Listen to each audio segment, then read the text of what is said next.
Olá, eu sou a professora Cibele Pinheiro e hoje eu estou trazendo para vocês um pouquinho da história de administração na disciplina de Introdução à Administração. É uma disciplina que é a base para o entendimento de muitas práticas no contexto, no leque de oportunidades que nós temos no curso de administração. O grande Einstein já dizia que não há nada mais prático do que uma boa teoria. E as teorias da administração são assim, né? São ideias práticas que ajudam a entender e administrar as organizações.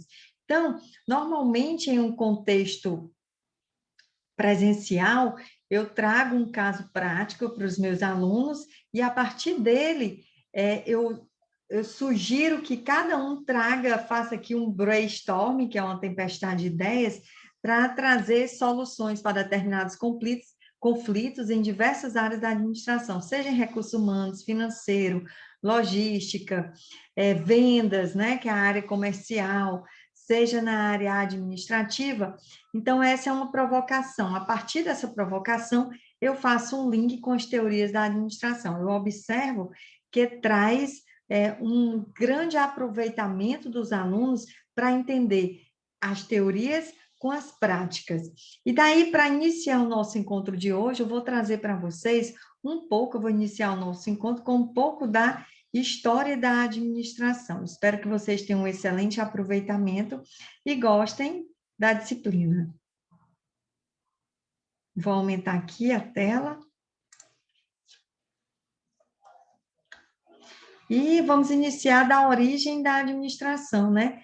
A administração sempre esteve presente na vida dos seres humanos. A gente observa que desde que nós acordamos, nós já precisamos organizar, planejar o nosso dia, organizar o nosso tempo, dependendo das nossas atitudes, né? Com quem que nós vamos tratar no decorrer do dia, nós já temos um caminho de direcionamento, ou seja, de direção, e já no final do dia, eu faço o meu controle, né? Eu faço uma autoanálise dizendo, será que tudo que eu planejei eu consegui executar? Então, exatamente já é um contexto da administração, das funções do administrador, de planejar, organizar, dirigir e controlar. Olha a proximidade que nós temos aí com o nosso dia a dia.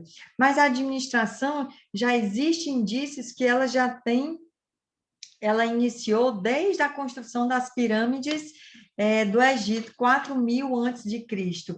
A gente vê também a grande contribuição que a Grécia trouxe, né, também no contexto administrativo, a produção de grandes ideias. A gente vê que há uma profundidade da prática administrativa na influência grega, desde a questão da democracia, a questão da ética, da qualidade. Então, tudo isso remonta do ambiente grego.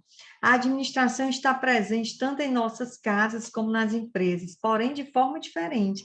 Na nossa casa, a gente precisa planejar o supermercado, controlar os gastos financeiros. Então, são pertinências que a gente vai aliar dentro dos conceitos da administração, como se estivesse gerenciando aí as nossas casas. E esse gerenciamento também é um gerenciamento empírico que a gente vai levar para as organizações.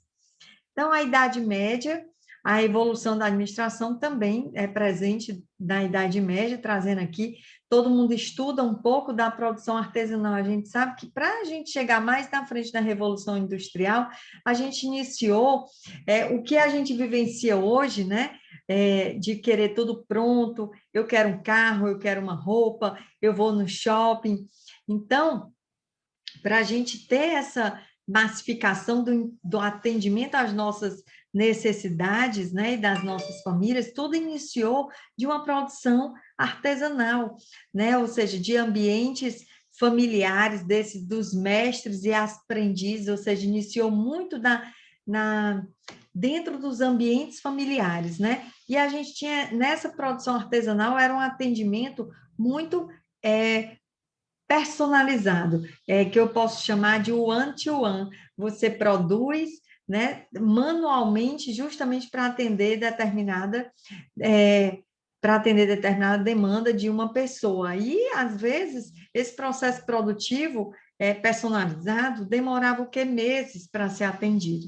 Então, os centros produtivos eram exatamente nas cidades medievais. Existiam também os guildas, que eram os grupos de artesão que se uniam para brigar por seus direitos. Eu vou chamar os guildas aí como se fosse os nossos sindicatos.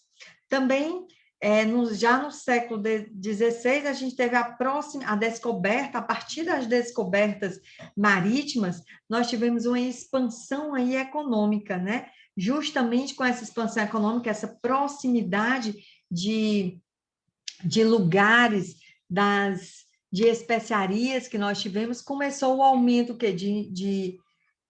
das encomendas, né, de descobertas de produtos, né, que eram as especiarias, e aí o surgimento também das primeiras sociedades econômicas, né, que são chamadas sociedades anônimas. E chegamos no século XVIII com a Revolução Industrial. E aí uma invenção que teve a máquina a vapor e os primeiros teares mecânicos, as primeiras fábricas que surgiram já na Revolução Industrial, porém, essa revolução, essa administração na Revolução, durante esse período do século XVIII, ela era empírica. E o que significa esse empirismo? A administração não era ciência. Esse empirismo significava que nós estamos, sim, numa revolução industrial, iniciamos uma produção em massa, mas essa produção em massa, não tinha método, não tinha medidas. Então, cada produtor, no caso, cada fábrica, ela produzia, cada empregado produzia no seu tempo. Eu vou produzir hoje 10 camisas, no dia seguinte eu estava mais motivado, vou produzir 30, no outro 50, no outro voltava para 5, porque eu não tinha métodos, né, e movimentos, que a gente vai estudar e ver sentido mais na frente com a autoria de Taylor, né, de Frederick Taylor, um dos primeiros pensadores da administração científica. E aí eu trouxe para vocês 3 fases da Revolução Industrial. A primeira etapa, que ficou limitada primeiramente à Inglaterra, em que houve o aparecimento de indústrias de tecido e algodão, com o uso do tear mecânico. Nessa época, o aprimoramento das máquinas a vapor contribuiu com a continuação da Revolução. E aí a partir de 1860 até 1900, depois da primeira fase, né, alguns países, como a Alemanha, França, Rússia e a Itália, também no processo de industrialização, já não ficou só na Inglaterra, já tivemos outros países, né, desenvolvendo o processo de revolução industrial. E a terceira fase, como alguns historiadores trazem para a gente, tem conseguido trazer esses avanços tecnológicos e já chegando no século 20 e 21, a nossa existência, né? Como uma terceira etapa da Revolução Industrial, que é exatamente com a chegada do computador, do fax, que já não é mais uma novidade para a gente, que já está ultrapassada aqui. Então, trouxe uma revolução na genética, a questão do celular, e muito voltada, essa terceira Revolução Industrial, às questões tecnológicas. Então, eu trouxe aí para vocês 3 momentos. A primeira na Inglaterra, recapitulando, né? A primeira Revolução Industrial, com início na Inglaterra, a segunda Revolução Industrial, iniciando, trazendo alguns países aí, como a Alemanha, né? Como a Rússia, a Itália, que também se industrializaram, né? O emprego do aço, a utilização da energia elétrica e de outros combustíveis, né, que marcaram essa segunda revolução industrial. E a terceira revolução industrial, a gente traz uma revolução tecnológica, alguns avanços, principalmente com o computador, com o advento do computador, que a gente não consegue viver sem ele, quando a gente traz os avanços da engenharia genética e as inovações dessa época, pertinente a essa época.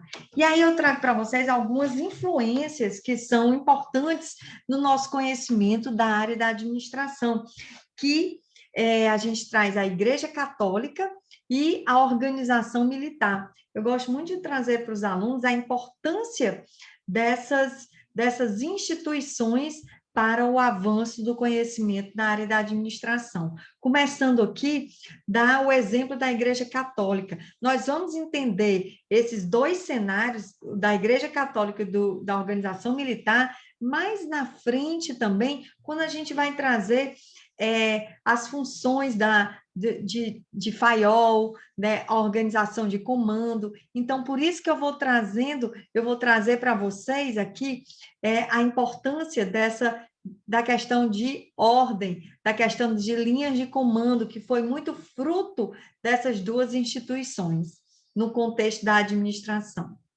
Ao longo dos séculos, né, a Igreja Católica, ela estruturou sua organização com hierarquia de autoridade. A gente vê que a Igreja Católica ela é muito bem organizada. A gente tem o Papa é o gestor maior de toda uma comunidade católica, né? Fazendo o quê?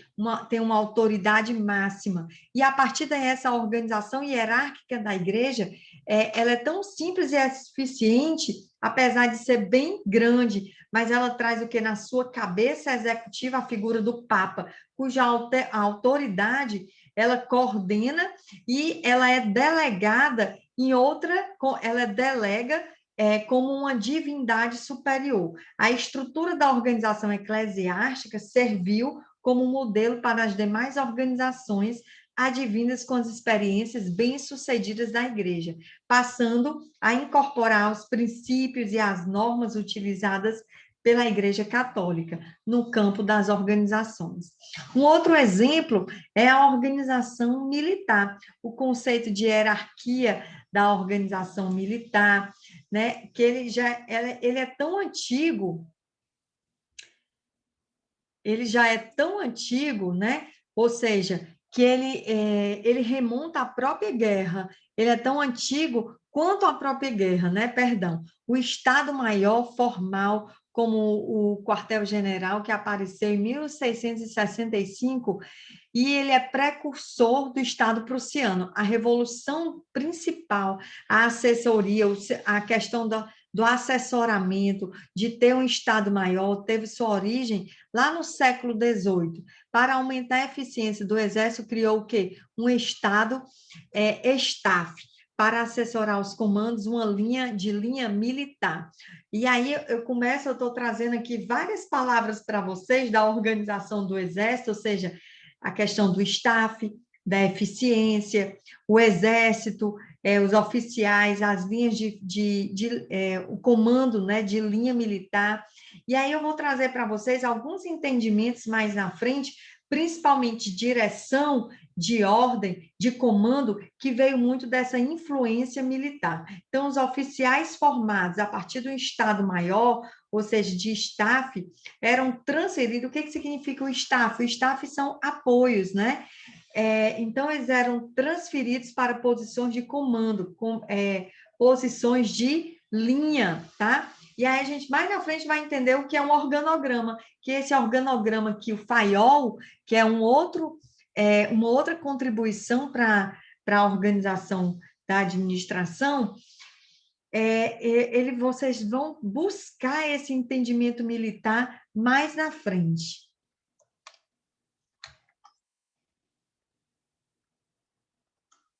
E aí eu estou trazendo para vocês o primeiro, né, a administração científica. Quando eu falei lá na frente da história da administração, vocês podem observar que eu falei que ela era empírica. A gente administrava de qualquer forma. Acordava o dia, eu vou produzir 10 camisas, no outro dia eu vou motivar meus colaboradores, que eu tenho uma entrega para 50 camisas.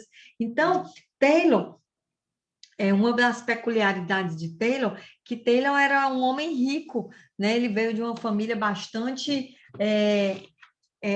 com muitos recursos. E daí, dentro dessa perspectiva de recursos, ele podia muito bem trabalhar atrás de um birô, né, Taylor? Mas ele fez o quê? Ele fez diferente. Ele queria entender, ele queria trazer a administração de uma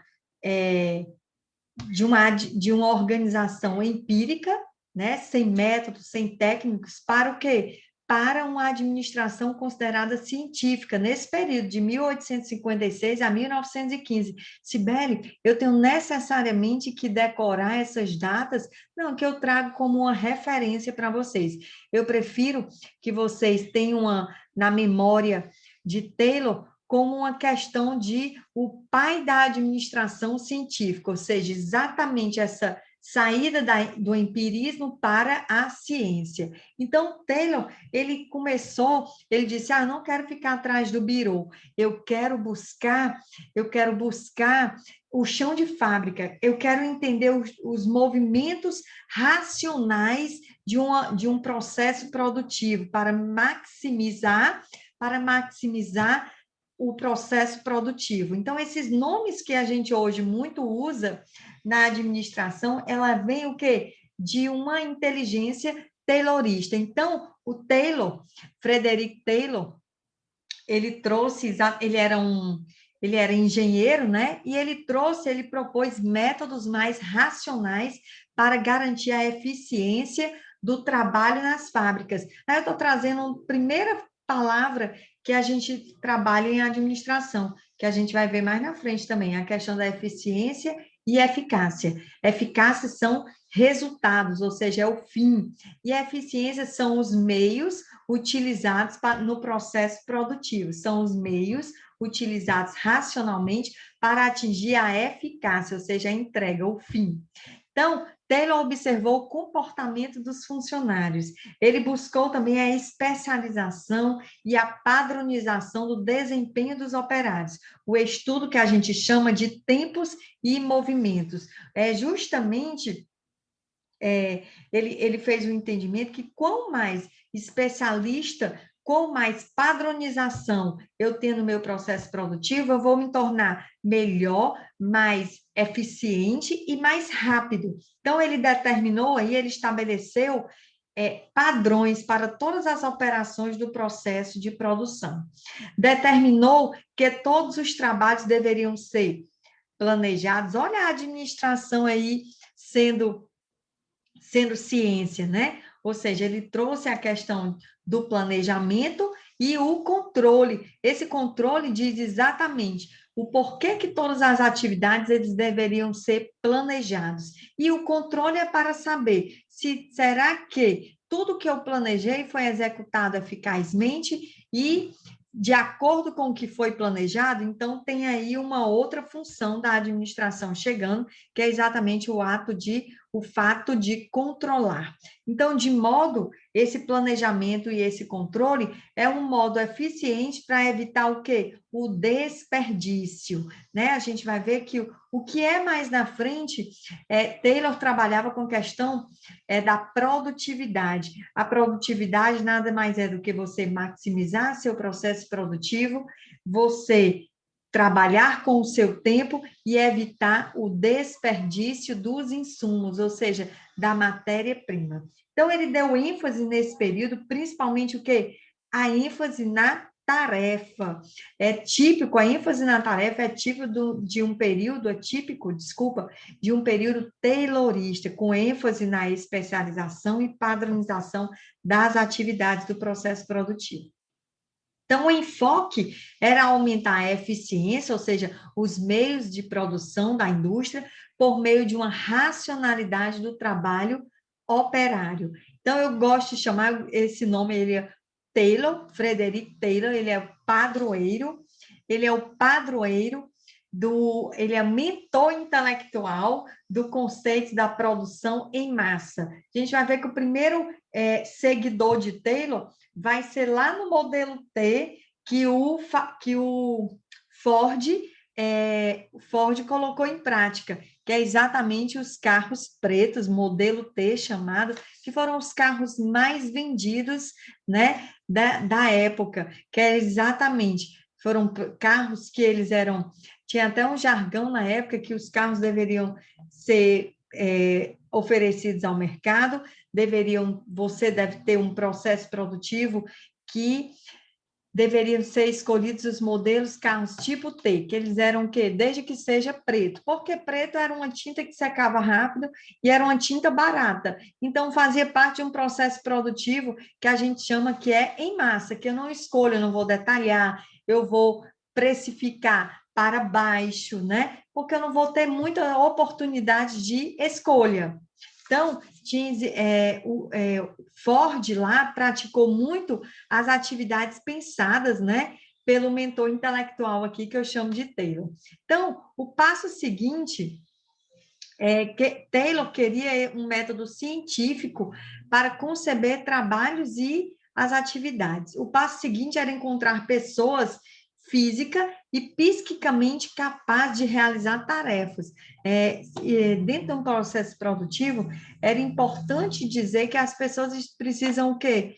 Era um processo tão repetitivo de Taylor. Tem um livro, um filme que retrata bem tempos modernos, né? Que foi que a gente vai ver aqui um momento. Eu até indico agora para vocês que foi exibido por Charlie Chaplin, que ele é muito utilizado tanto na sociologia como na área da administração e que ele traz essa questão crítica desse processo produtivo tão repetitivo, tão padronizado, e que levava muitas vezes no colaborador, não, é um termo, o empregado, né, o operário, à loucura, porque eram tarefas tipicamente o quê? Repetitivas. Então, Taylor achava que as pessoas tinham que ter, sim, física, ou seja, preparo físico, e eles eram que ter pessoas o que psiquicamente capazes para realizar essa tarefa. Uma vez encontradas, seriam treinadas e o resultado seria maior, ou seja, melhorar o processo produtivo. Veio nessa época de Taylor uma visão chamada, um conceito chamado, que é o conceito do homem econômico. Era uma visão estreita da natureza humana. O homem econômico, ele era limitado a ver o homem simplesmente que ele só trabalhava por dinheiro.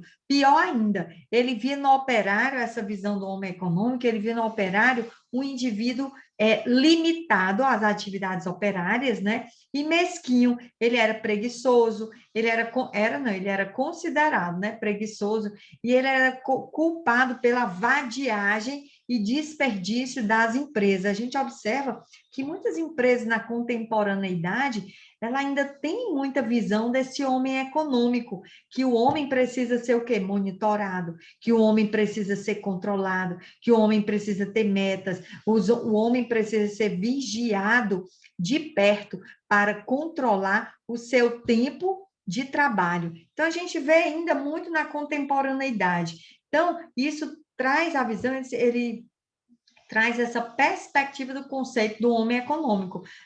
Voltando aqui para melhorar o entendimento, o conceito de homem econômico, ele veio do Taylorismo, que ele era o homem que precisava o quê? Esse processo produtivo que ele tinha na fábrica, ele precisava ser monitorado o tempo todo, porque senão o homem ia, como ele era preguiçoso, ele era muito culpado pela questão dos desperdícios de matéria-prima e de tempo durante o trabalho. Então, ele precisava, sim, ser monitorado. Por isso, a gente era uma espécie, eu vou trazer para vocês, o homem econômico precisava de um capataz para medir o seu tempo, né, de trabalho.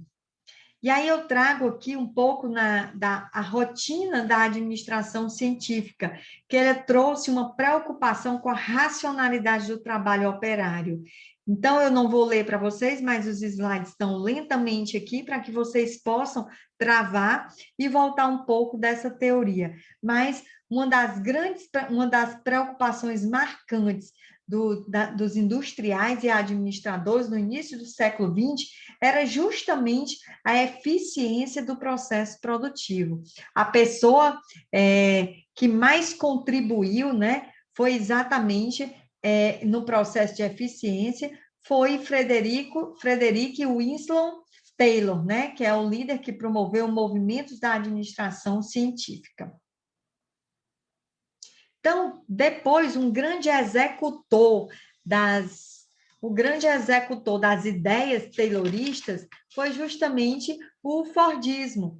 E o que o Fordismo trouxe para a gente, o Fordismo vinha da preocupação dessa linha de montagem. O modelo de produção em massa, idealizado lá pelo estadunidense Ford, ele foi fundador da Ford Motors Company e ele introduziu a sua linha de montagem automatizada. Ford utilizou a risca, por isso que eu digo que ele foi um grande executor das ideias de Taylor, porque Ford utilizou a risca os princípios de padronização e simplificação de um processo produtivo, tá? Ele desenvolveu outras técnicas avançadas da época. A gente observa que as fábricas de Ford, elas eram totalmente verticalizadas. Ela possuía desde a própria fábrica de vidros, as seringueiras, as siderurgias, o próprio Ford, a Ford, ela montava o próprio carro, porque ela tinha toda a sua linha de montagem, o que é diferente hoje, né? A gente vê que quando a gente vai montar um carro, o carro é montado no Brasil, mas o motor vem da China, os vidros vêm de outra parte do mundo, e aí, no início, Ford não, ele tinha todo um processo fabril verticalizado. Então, eu trouxe aqui uma sugestão para que vocês vejam, que é exatamente do filme Tempos Modernos, ele é vivenciado pelo ator Charlie Chaplin, e ele traz justamente essas ideias tayloristas para a massificação, padronização do processo produtivo. No segundo momento, dentro da teoria clássica, que iniciou lá com Taylor, eu tenho um segundo momento da teoria clássica que traz o quê? Um outro engenheiro, agora Fayol. O que o Fayol trouxe de contribuições, né? Fayol toda a perspectiva de altos administradores. Quando a gente pensa do modelo de um organograma, né, que a gente já enxerga hoje nas nossas empresas, ela é voltada, ela é inspirada nos pensamentos de Fayol, Henri Fayol. E Fayol trouxe para a gente uma administração, o papel da administração e a das qualificações dos seus gestores, a hierarquia com uma estrutura. Fayol, eu gosto de trazer que Fayol, ele organizou a empresa como um todo, as instituições, as organizações como um todo. Ele começou a ver que ele trouxe uma hierarquização na sua estrutura. Lembra lá da contribuição da igreja? Então, a contribuição da igreja, ela traz aqui nas questões trazidas pelas contribuições de Fayol. Então, a ênfase estava o quê? No comando. Lembra lá do Papa, um comando geral, ter um único chefe. As ordens deveriam ser claras o suficiente para serem entendidas por todos. Então, a ordem vinha sempre o quê? De cima para baixo. Ou seja, a igreja católica, as organizações militares, elas todas trouxeram o quê? Elas foram muito importantes nessa questão de organização das empresas. Então, também Fayol trouxe para a gente a perspectiva de altos administradores, ela trouxe as funções da administração, que é justamente de previsão. O que seria a previsão? Prever o futuro, trazendo os planos de ação, ou seja, a previsão está no planejamento, que hoje substitui. Na época que eu fazia o curso de administração, eu tinha 5 funções da administração, que é exatamente planejamento, organização, coordenação, comando e controle.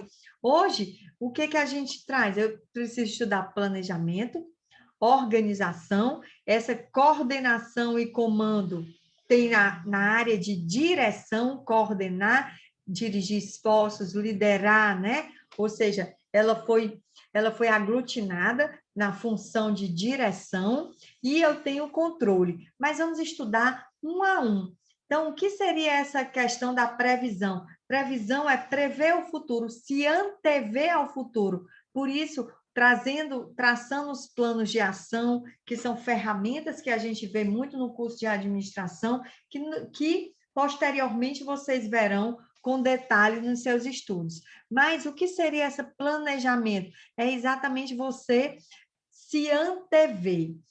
A segunda função da administração é a organização, é você estruturar, organizar, ter um sistema de autoridade e responsabilidade.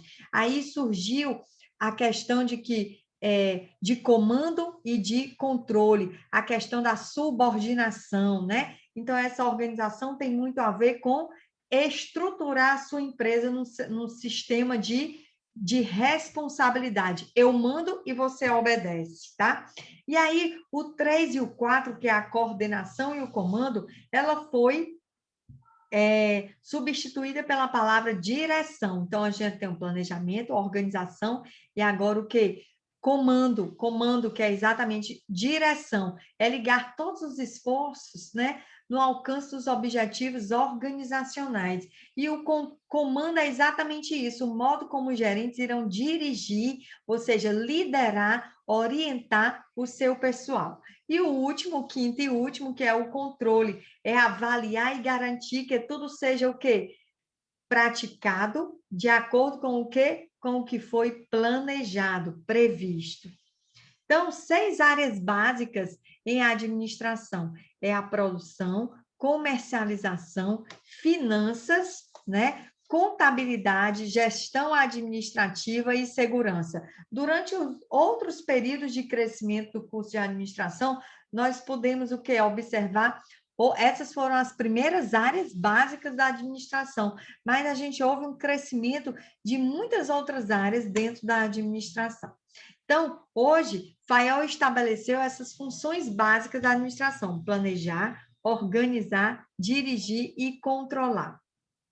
E criou também uma boa base, né, voltada à gestão, à divisão de trabalho, são os princípios de Fayol, né? Então, os princípios mais conhecidos de Fayol são divisão de trabalho, autoridade e responsabilidade, ou seja, você divide o trabalho, porque com essa divisão de trabalho melhora o quê? A questão da especialização, da padronização. O outro item é autoridade e responsabilidade. É uma divisão de que eu mando dentro da administração e você obedece. A questão da muitos conceitos, gente, hoje eles estão o quê?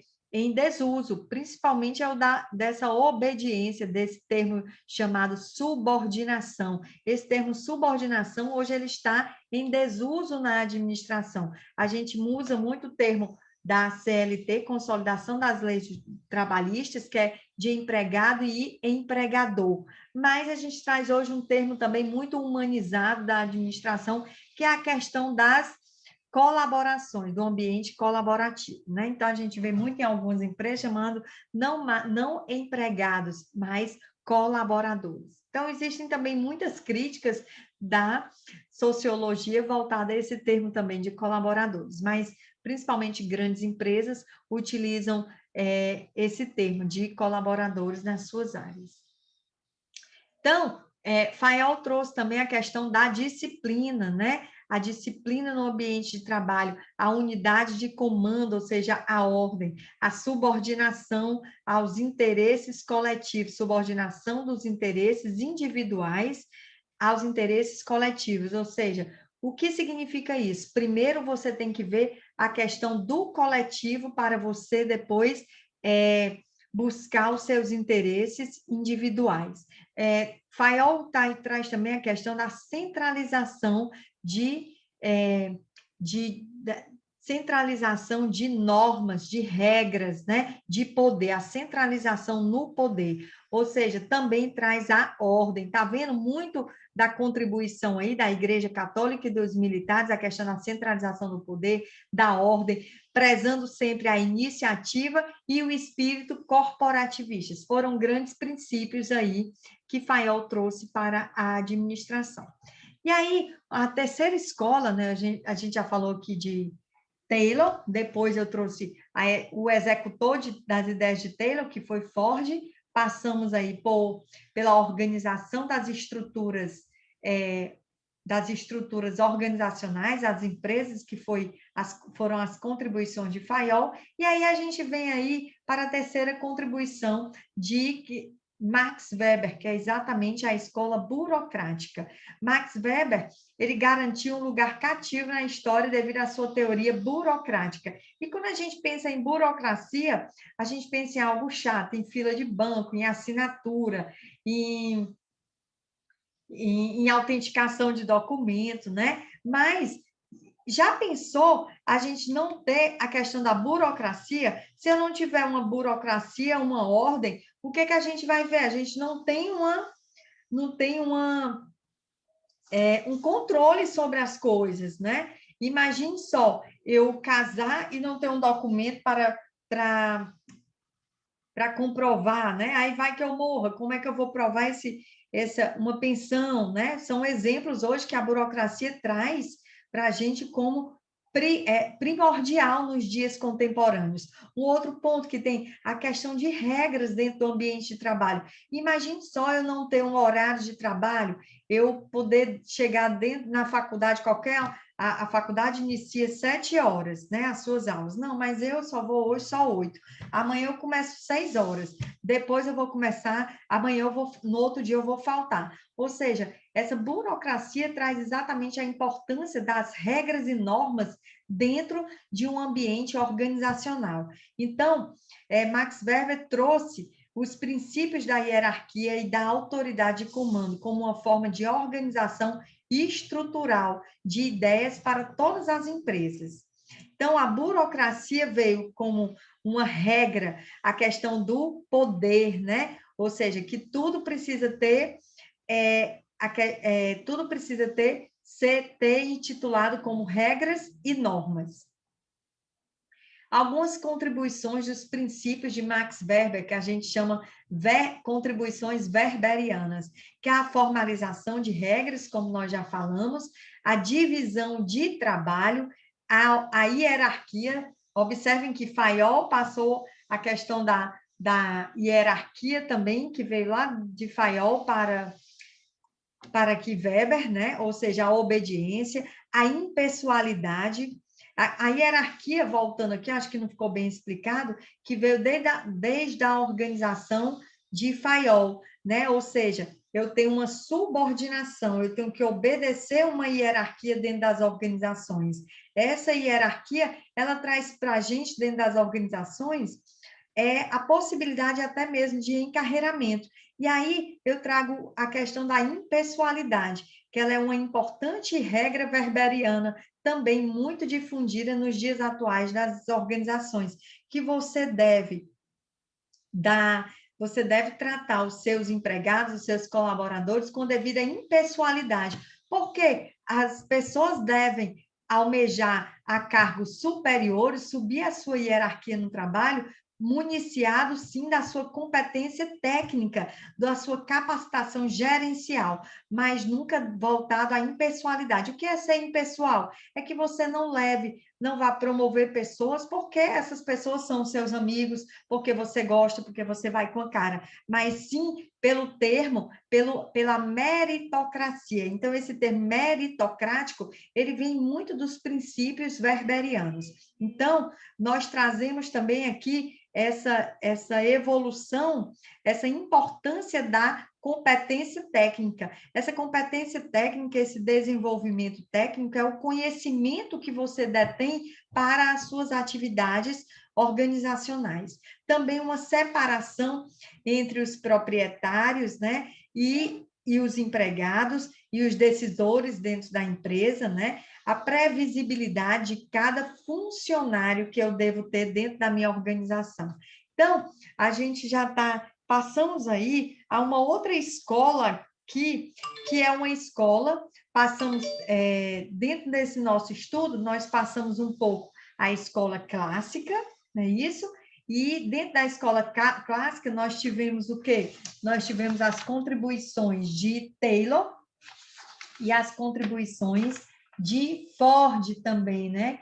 Na escola clássica. Passamos pela escola burocrática, a escola burocrática eu trago a escola Weber, né? A escola weberiana. E aí eu trago também, como a gente viu nesse período, a gente vê sempre o empregado com uma visão que sempre voltada à produção, divisão de tarefa, a gente traz muita racionalidade no trabalho, mas aí a gente não pensa, e cadê a qualidade de vida desses colaboradores? Onde é que eu vejo a motivação? Quer dizer que o empregado é só o apêndice da máquina? O apêndice da máquina é um termo que a gente vem dos estudos, lá dos tempos e movimentos, que o empregado era usado muito, apenas era usado como única e simplesmente como força de trabalho. E aí, oportunamente, veio a administração humanista. É aí, a partir dessa administração humanista, que a gente vai ver um pouco da valorização humana, da preocupação com a motivação. E uma grande contribuição foi do professor Elton Maio, né? A situação criada pela era industrial, uma situação até mesmo adoecedora, em que as pessoas só trabalhavam incansavelmente, sem ter uma preocupação com a fadiga, com a estafa. Então, essa administração humanista, nesse período, de 1980 a 1949, ela veio muito, primeiramente, nos movimentos sociais na Europa. E ela partiu de uma fábrica da Western Electric Company, que foi uma pesquisa chamada em Hawthorne. Hawthorne foi um bairro, uma experiência de Hawthorne, que ela foi um bairro onde ela ocorreu, onde tinha essa empresa, né? A West Electric. E ela foi capitaneada justamente por Elton Maio. E aí é interessante a gente não só trazer essa experiência que teve como objetivo principal estudar a fadiga, né? Os acidentes, a rotatividade de pessoas e o efeito dessas condições físicas de trabalho com a produtividade dos empregados. Aí, quando a gente observa, vai analisar, essa experiência de Hawthorne foi como se tivesse vindo para as empresas uma espécie de consultoria. E a gente observou nessa consultoria que os empregados começaram a ficar até motivados. Por quê? Porque eles agora iam ser vistos, né? Eu vou ver, eles vão enxergar que se eu trabalhar 18 horas por dia, eu vou ter um nível de fadiga muito, muito alto. E eu, estando com fadiga alto, eu vou levar, consequentemente, a maior número de acidentes no trabalho. E esses acidentes no trabalho levam o quê? A rotatividade, ou seja, ao turnover de pessoas dentro da minha empresa. E se eu trocar muitas pessoas dentro da minha empresa, eu acabo tendo que treinar mais pessoas, tendo que iniciar todo um processo produtivo com pessoas novas agora. Então, eu preciso ter Agora as empresas estão buscando ter cuidado com as condições físicas de trabalho. Olha aí como essa ideia dessa pesquisa foi motivador para os empregados, né? Porém, essas ideias, gente, a gente não pode trazer uma alienação. Essas ideias eram justamente para medir o nível de fadiga, medir o nível de acidentes, de rotatividade, e não era uma coisa boazinha, não, como os colaboradores estavam pensando, né? Elas queriam exatamente medir o nível de motivação para fazer com que esses trabalhadores produzissem mais, tá? Então, é importante que a gente não tenha essa alienação enquanto questão de humanização, tá? Então, essa experiência de Hawthorne, ela teve três fases. A primeira fase, ela pretendia confirmar a influência da iluminação sobre o desempenho dos operários. E na segunda fase ocorreu o desenvolvimento dos seguintes campos: o social, o gerado pelo trabalho em equipe, o de liderança gerado pelos objetivos comuns. A gente vai entender, né? Seguiu-se aí a terceira fase, onde foi constatada a existência de uma organização informal de empregados. Aí eu vou contar uma historinha para vocês. Quando essas empresas entraram, quando essa empresa entrou aí para medir, né, a motivação de um funcionário, para medir a fadiga dos colaboradores, que todos estavam muito motivados, né? Ah, a empresa agora vai olhar para mim, né? O que a gente percebeu? Que no primeiro momento eles começaram a observar que pegavam os galpões de produção e eles diminuíam a iluminação. E aí eles começaram a perceber, poxa, diminuindo a iluminação, e a gente está percebendo que os colaboradores ainda continuam produzindo bem. Vixe, Maria, não está dando certo essa pesquisa. Depois aumentavam a iluminação. Aí foi percebido que essa iluminação não era decisivo na motivação de colaboradores. Aí depois eles começaram a oferecer a hora de almoço, hora de descanso para o grupo, e eles observaram que esse olhar mais humanizado também não estava influenciando no processo produtivo. E aí sim, foi constatada já na terceira fase que dentro dos grupos de liderança do processo produtivo era exatamente a existência de uma organização dentro de um grupo formal, ou seja, com regras, com normas, com horário, com fadiga, com processo produtivo, com supervisão pesada, né? Existiam as lideranças, né? Que a partir de grupos informais. O que eram esses grupos informais? Eram grupos que você se identificava por livre e espontânea vontade. E a partir daí tinha uma lealdade a essas lideranças, a certos funcionários, e a partir daí tinha uma relação. A partir dessa relação de grupos, que eram criadas regras próprias, tá? E aí veio uma quarta fase. Consequentemente a essas observações, né, de fadiga, de iluminação na primeira fase, depois uma segunda fase, que era observar os grupos sociais, né, de liderança.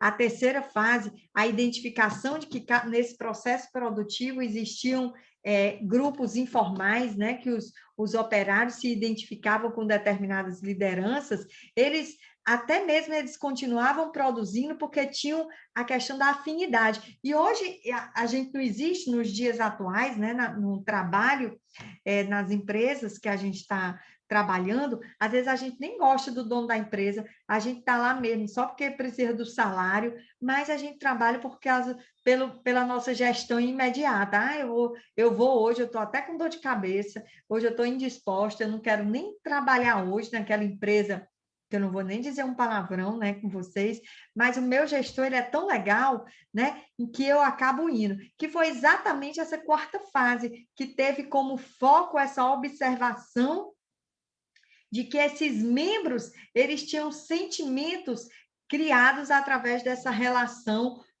informal com os gestores, tá? Então, a gente teve aí nessa quarta fase uma definição muito clara de que existiam nas empresas, além de uma organização formal, de regras, de normas, com horários, com supervisão, com número de produção para ser entregue, eu tinha também umas relações de afinidade, de liderança, né? Que foi exatamente constituído esses laços de informalidade dentro dessas gestões. Então, quais foram as principais conclusões dessa experiência de Hawthorne? Gente, é fundamental que a gente tenha esse marco dentro dos conceitos da administração. Então, quais foram as principais conclusões? O nível de produção é resultante de uma interação social. Quanto mais motivado eu esteja, mais eu vou produzir. O comportamento social dos empregados, eles também vinham através de laços de amizade. As recompensas e sanções sociais, ou seja, a motivação econômica. Lembram lá que eu falei que essa motivação econômica ela é secundária. Vocês lembram que lá na época de Taylor, o homem era visto como um homem, o quê? Um homem econômico, porque ele só trabalhava pelo salário, pelo dinheiro, ele só trabalhava porque precisava. Quando ele não estava afim, o homem era considerado como o principal responsável pela vadiagem, né? Ele estaria ali, o homem era um homem econômico, ele só trabalhava justamente porque ele tinha que ele só pelo dinheiro e que ele precisava ser supervisionado. E aí a gente vê que depois da experiência de Hawthorne, a gente viu uma outra perspectiva, que o homem não só trabalhava por recompensas econômicas, tá?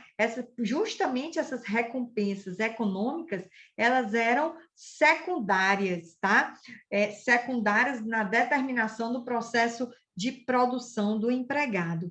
E aí os grupos informais definem agora suas regras de comportamento, ou seja, boas lideranças, eles eram sim influenciadores e responsáveis pela motivação das pessoas. As relações humanas, nesse momento, eles são ações e atitudes que devem ser desenvolvidas pelos contatos entre as pessoas e pela formação de grupos.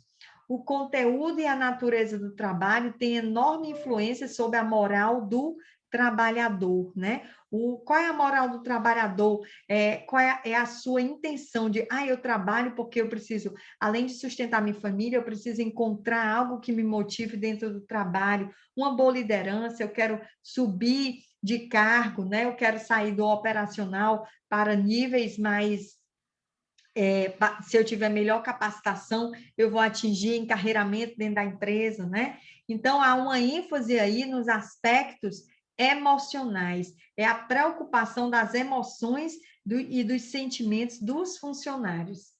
Né? Veio aí um outro conceito, não mais do homem econômico, mas do homem social. Os precursores da administração científica se baseavam no homo econômicos. Lembram lá de Taylor, né? Pelo qual o homem é motivado unicamente e incentivado por estímulos salariais e elaboravam planos de incentivo salarial para elevar a eficiência e baixar os custos da operação. Esse era o pensamento da administração científica, tá? Já depois da experiência de Hawthorne, da importância da humanização, né, dessa escola humanizada, né, na administração, trouxe que a motivação econômica ela é secundária, né? Ela é secundária. Para ela, as pessoas são motivadas, sim, pelas necessidades de reconhecimento. Tá vendo? Quando veio essa experiência de Hawthorne na Western Electric, os colaboradores começaram o quê? A se sentir o quê? Valorizados. Olha, estão trazendo uma empresa para identificar diminuir os acidentes de trabalho, medir a nossa fadiga, né? Ou seja, qualidade de vida. Então, os colaboradores aí eram vistos agora sobre o conceito de homem social, aquele que precisa de reconhecimento, de aprovação social e participação no processo produtivo e de grupos sociais. Daí, um conceito novo dentro da administração, que é o conceito de homem social. Então, os princípios básicos para a finalização da nossa aula, né, é exatamente da escola das relações humanas. O nível de produção resulta de uma interação social e não só da capacidade física do empregado. Porque lá no Taylor, ele disse que eu tenho que ter homens saudáveis e saudáveis física e psiquicamente, né? Mas aí as relações humanas dizem que eu preciso ter uma capacidade, uma interação social, tá? Os operários não reagem apenas a isolamento e isoladamente como indivíduos, mas eles são que membros de um grupo. A compreensão das relações humanas permite que os administradores obtenham melhores resultados, ou seja, as relações humanas, ela permitiu que eu possa contribuir mais para o processo produtivo de motivação. Então, a teoria das relações humanas fez surgir uma nova linguagem. Aí a gente veio, a partir das relações dessa administração humanista, veio termos hoje tão trabalhados, a questão da motivação, a questão da liderança, a comunicação, a existência e a valorização de uma organização informal, de que eu vou me aproximar dentro das organizações de pessoas que eu me identifico, embora não faça parte de um grupo formal que eu tenho das minhas regras. Então, além dessa organização formal, eu também tenho o quê? Uma organização informal legítima, ok? Então, a gente vai finalizar a nossa aula trazendo para vocês importantes histórias de contribuições dentro da administração, desde a administração científica, que fez parte da administração clássica, com grandes contribuições de dois engenheiros, né, de Frederick Taylor e de Henry Fayol, e ainda a execução, ou seja, a prática que foi da contribuição do Fordismo na figura de Henry Ford, e depois nós trabalhamos o quê?